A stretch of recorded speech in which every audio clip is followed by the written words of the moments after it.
Jonathan Hine. I work as the coordinator for congregational services in the Wisconsin Evangelical Lutheran Synod. I'm Matthew Short. I serve as the assistant to the bishop for evangelical mission in the Greater Milwaukee Synod of the ELCA.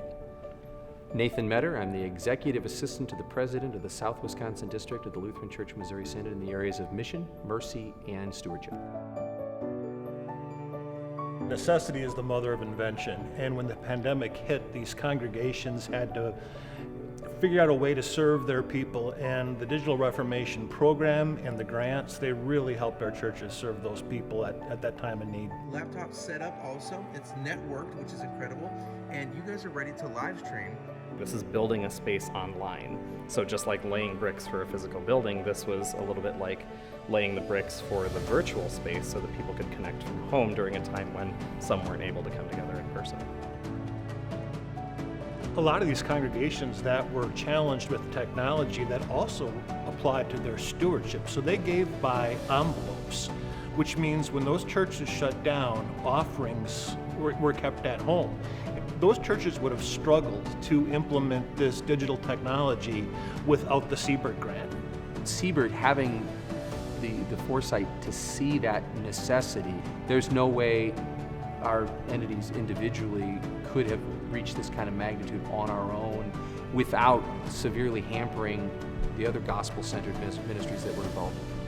Looking forward, that's one of the pieces that remains as an enduring impact, is that these congregations are now connected with each other. It was one of those situations where collaboration actually creates sufficiency for everyone. Like, the ability to work together on this meant that we could split up some of the duties. We found in that common mission of providing spaces for people to hear the gospel, that is something that absolutely unites our three church bodies. We are setting up presets for remote, and we are at Bethel Church. Is there a camera in the church now? There's a camera in the church. What?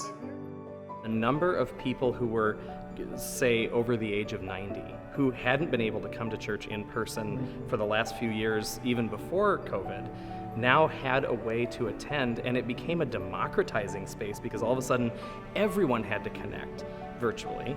The virtual was a necessity. As we transition out of the pandemic, it really becomes a ministry tool to connect people in a way that wasn't possible before.